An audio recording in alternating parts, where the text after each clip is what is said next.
प्यारे दोस्तों, आज मैं आपको ऋषि प्रणाली का ता का आंकड़ा बताने जा रहा हूँ। ता का आंकड़ा व्यंजन के अंत में लगाया जाता है। किधर को लगता है और कैसे लगता है, इसके बारे में आप जरा देखिए। देखिए, घड़ी की सुई जो होती है आपकी ऐसे घूमती है, इसको कहते हैं हम क्लॉकवाइज।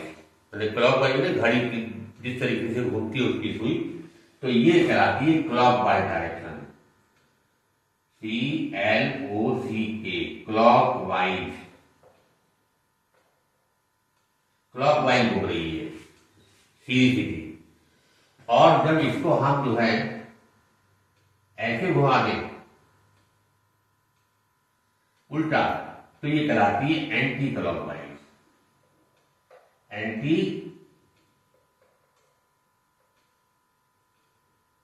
क्लॉकवाइज, तब ये एंटी क्लॉकवाइज कहलाती है। अगर ये चीज हमें समझ में आ जाती है तो आंकड़ा लगाने में हमें कोई दिक्कत कहीं नहीं होगी। ता का आंकड़ा एंटी क्लॉकवाइज लगता है। ता का आंकड़ा हमेशा इस तरीके से लगेगा। जैसे आप ये समझ लें, जैसे आपको रथ लिखना है तो रा बनाया आपने और एंटी क्लॉकवाइज घुमा दिया, ऐसे करके घुमा दिया वो सेकंड वाली पोजीशन में, तो ये ता पढ़ लिया जाएगा। पहले आप रा पढ़ेंगे फिर ये ता पढ़ेंगे, रथ हो गया। ये सरल रेखाओं में ऐसे है। पा में लगाना है, पा बनाइए, ऐसे घुमा के लगा दीजिए तो ये पत हो जाएगा।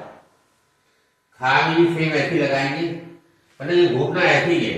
इधर से इधर को घुमाएंगे आप। अब खत लिखना है, खा में भी देखिए खा ये बनाया आपने और घूम करके ये ऐसे आएगा खत। मतलब आप सीधे हाथ से उल्टे हाथ की तरफ को घुमाएंगे, तब वो जो है ता की आवाज देगा, खत। गा में लगाना है, गा बनाइए और ये लगा दीजिए, गा का गत हो गया। तो सरल रेखाओं में एंटी क्लॉकवाइज आप अगर आंकड़ा लगा देते हैं किसी भी व्यंजन के अंत में, लेकिन व्यंजन सरल रेखा होनी चाहिए। सरल रेखा के अंत में लगाएंगे तो वो ता की आवाज देगा। जैसे रथ हो गया, पत हो गया, खत हो गया, गत हो गया। लेकिन वक्र रेखाओं में ऐसे नहीं लगता है। वक्र रेखाओं में वक्र के अंदर, जो वक्र है उसके अंदर की तरफ को छोटा सा आंकड़ा लगा देंगे और उसके साथ में एक आड़ा डैश लगा देंगे तो वो ता पढ़ लिया जाएगा। जैसे सा लिखा हमने, आंकड़ा लगाया और फिर ये हल्का आड़ा डैश लगा दिया तो ये ता पढ़ लिया जाएगा। वक्र रेखाओं में घुमाने का कोई चक्कर नहीं है कि क्लॉकवाइज घूमेगा या एंटी क्लॉकवाइज, से कोई लेना देना नहीं है। वक्र रेखाओं में वक्र के अंदर आप अंत में लगा दीजिए आंकड़ा और साथ में आड़ी डैश नुमा रेखा बना दीजिए, ये ता पढ़ लिया जाएगा। अब लट लिखना है, ला बनाइए और ये लगा दीजिए, ये लट हो गया। अब लिखना है अड़त, अड़ा, अड़ा वक्र वाला लिखना है। अड़ा ये आ गया, इसमें भी अंदर को लगा करके डैश लगा दीजिए, अड़त हो गया। अब आपको वक्र लिखना है, मां भी वक्र रेखा है, मां में लगाएंगे आप और तिरछा आड़ा हल्का सा डैश लगा देंगे तो ये मत हो गया। नत लिखना है, ना बनाइए और ऐसे लगा दीजिए, ये नत हो गया। तो आपको यहाँ पे बिल्कुल क्लियर हो गया होगा। सरल रेखाओं में आंकड़ा एंटी क्लॉकवाइज व्यंजन के अंत में लगाया जाता है। वक्र रेखाओं में वक्र के अंदर लगाया जाता है, लगता अंत में ही है। आंकड़े के साथ में एक आड़ी सी छोटी सी रेखा भी बना दी जाती है, तब वो ता पढ़ा जाता है। अब जैसे लिखना है अच्छा, और क्या है क्रिया में, कहीं पर क्रिया के रूप में हमारा आंकड़ा लगा हुआ है, तो क्रिया में जो है ये ता ते ती तीनों पड़े जाते हैं। जैसे जाता है, जाती है, जाते हैं, ता ते ती तीनों पड़े जाते हैं। वो आप जो है सेंटेंस पढ़ के लगाएंगे कि क्या आएगा यहां पर। जैसे मैं ये हो गया, मैं का सचिन है, जाता ये हो गया और हूं ये हो गया। मैं जाता हूं। अब आया वे जाते हैं, वह ये हो गया, और जाते में यही आंकड़ा लग जाएगा, जाते, और ये है हो गया, वे जाते हैं। इस तरीके से जो है आप जो है सेंटेंस में जो है ता ते ती के लिए प्रयोग कर लेंगे कि वह हुआ, यहाँ पर वे है, सॉरी वे है, वे बना दीजिए यहाँ पर, वे यहाँ पर होगा, वह होगा, वे जाते हैं। तो सेंटेंस में जो है, सेंटेंस में ता का आंकड़ा क्रिया में ता ते ती तीनों जगह पर यूज किया जाता है। उसमें से कुछ भी हो सकता है, वो आपको सेंटेंस पढ़ के लगाना होगा। अब आ जाइए आप, अगर अंत में ता का आंकड़ा आ रहा है और उसके बाद में स्वर आ रहा है, तब ता के आंकड़े का प्रयोग नहीं होगा। वो इसलिए नहीं होगा, उसका हम स्वर कहां लगाएंगे। व्यंजन रेखा की एक साइड में एक स्वर लगता है, चाहे वो अगले भाग में लगे, चाहे बाद वाले भाग में लगे। अब सपोज करो यहां पर लिखा है पोत, पोत तो बन जाएगा, पा बनाया हमने, ता का आंकड़ा लगा दिया, वो लगा दिया, पोत हो गया। अब हमें पोता लिखना है। अब यहां आंकड़े की तो अगली पिछली साइड होती नहीं है, तो इसलिए हमको ता पूरा बनाना पड़ेगा ताकि उसमें हम बाद में स्वर लगा सके। तो क्या करेंगे, हम ओ लिखेंगे, ता लिखेंगे, पा में ओ लगाएंगे, ता में आ लगाएंगे, तो ये बन जाएगा पोता। इसी तरीके से गोत आया, गोत में क्या है, गा लगाया आपने, ता का आंकड़ा लगा दिया, ओ लगा दिया, गोत हो गया। अब गोता लिखना है तो ता में स्वर लगाने की तो कोई जगह है नहीं, ता पूरा बनाना पड़ेगा, तभी आप स्वर लगा पाओगे आपका। तो गा ऊपर लिखे और ता को लाइन के ले लीजिए आप, गाओ गो और ता आता गोता हो गया। ये आपको समझ में आ गया होगा कि जो है अगर अंत में आंकड़े के बाद में स्वर आ रहा है, तब आप आंकड़े का प्रयोग नहीं करेंगे, ता पूरा बनाएंगे और उसमें स्वर लगाएंगे। जैसे मैंने ये बता दिया, पोत स्वर नहीं है, पोता स्वर आ गया पूरा, गोत स्वर नहीं है, गोता आ गया पूरा। अब आ जाइए मात। लेकिन वक्र रेखाओं में क्या होता है, वक्र रेखाओं में बीच में इसका, हाँ वक्र रेखाओं में भी स्वर आएगा तो पूरा बनेगा। कैसे होगा, देखो मात लिखना है आपने, मां बनाया, ता का आंकड़ा लगा दिया, आ लगा दिया, मात हो गया।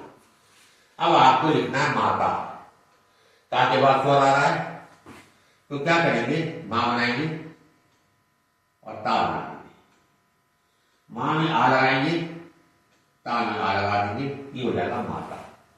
इसी तरीके से नात लिखना है आपने, ना बनाएंगे, ता का आंकड़ा लगा दिया, ये नात हो गया। अब नाता आ जाए, ता के बाद स्वर आ रहा है, सेम जैसे सरल रेखाओं में हो रहा था वैसे इसे वक्र में भी है। तो आप पूरा बना दोगे, ना पूरा बनाओगे और ता बना दोगे, ना ना ता ता नाता। अब आ जाइए आप, ता का आंकड़ा सरल रेखाओं के बीच में भी आता है, यूज किया जाता है, वक्र में नहीं किया जाता है, सरल में किया जाता है। कैसे, जैसे आपने लिखना है पतक, पा बनाइए, ता का आंकड़ा लगा के फिर पा बना दिए, तो ये हो गया पा ता पा पतक। पतक लिखना है, पा बनाइए, ता का आंकड़ा बना के ता बना दीजिए, तो ये हो गया पतक। अब लिखना है रतर, रा बनाइए, ता का आंकड़ा लगा के रा बना दीजिए, तो ये रतर हो गया।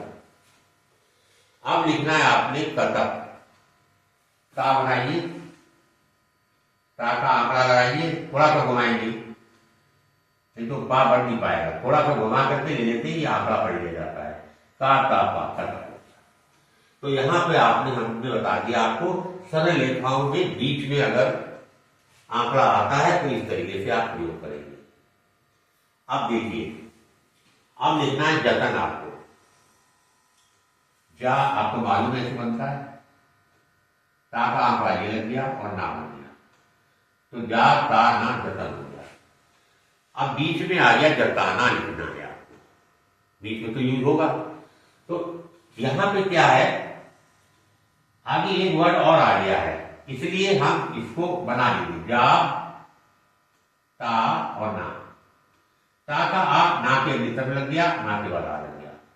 अगर इसके आगे वर्ड नहीं होता तो हम कहीं लगा नहीं सकते थे, तब हम अक्षर पूरा बनाते हैं। यहां पे ना एक आ गया अक्षर और, तो ता के जो स्वर होंगे ता के आंकड़े के, वो ना के ना में लग जाएंगे। जब ता का लग गया, ना ना का। अब इसी तरीके से आया है पोतना, पा बना दीजिए, ता का आंकड़ा लगा दीजिए और ना बना दीजिए, पोत ना, ये हो गया। अब आपको लिखना है पोताना, तो क्या करेंगे, बनेगा सेम वैसे, पो ता और ना, पा में वो लगा दिया। अब ता में जो आती आवाज आ रही है वो ना के अगली तरफ लगा दीजिए, पो ता, और ना के बाद आ रहा वो लगा दीजिए, तो ये बन गया आपका पोताना। अब लिखना है आपने बीतना, तो जा बनाइए, ता का आंकड़ा लगाते हुए ना बना दीजिए। जा में जो ई आ रही है वो अपनी जगह पे लगा दीजिए, यहां पर गीत हो गया, और ना बनानी हो गया, तो ये बन गया आपका गीतना। इस तरीके से हम बीच में प्रयोग करते हैं, और उसके स्वर कैसे लगाए जाते हैं वो मैं आपको बता रहा हूं। पतला लिखना है, पा बनाइए, ता का आंकड़ा लगाते हुए ला बना दीजिए, ला ना लगा दीजिए, ये बन गया पतला। अच्छा, अभी तक ये जो बीच में आ रहे थे ये सरल रेखाओं में आ रहे थे, ताकि आंकड़े, और वो मैंने आपको उसका यूज भी बताया सरल रेखाओं में, ये भी बताया इधर को, ये वाला। अब आ जाए वक्र रेखाओं में, अगर आ जाए वक्र में बीच में ताका आंकड़े का यूज नहीं करा जाता है। जैसे आपको लिखना है मतलब, यूज नहीं करेंगे, मां बनाएंगे, ता बनाएंगे, ला बनाएंगे और बा बनाएंगे, तो ये हो गया मां ता और ला बा मतलब। इसी तरीके से अब आपको लिखना नतीजा, ना बनाया, ता बनाया और जा बनाया, ता का ई जाके अगली तरफ लगा दिया और जा में आ लगा दिया, तो ये बन गया नतीजा। इस तरीके से ता के आंकड़े का प्रयोग किया जाता है। तो ये ता के आंकड़े का पूरा हमने पूरी तरीके से आपको समझा दिया है। इसके अलावा इसमें कुछ नहीं है, बस यही ता का आंकड़ा है। इसका यूज आप आगे करेंगे, अभ्यास जो आएंगी उनमें यूज करिएगा, आपकी प्रैक्टिस में आ जाएगा। पर ये ध्यान रखिएगा, ये आंकड़ा सरल रेखाओं में एंटी क्लॉकवाइज लगता है, वक्र रेखाओं में वक्र के अंदर डैश के साथ लगता है। इतनी चीज ध्यान रखिएगा, कभी आपके ता के आंकड़ा लगाने में गलती कभी नहीं होगी।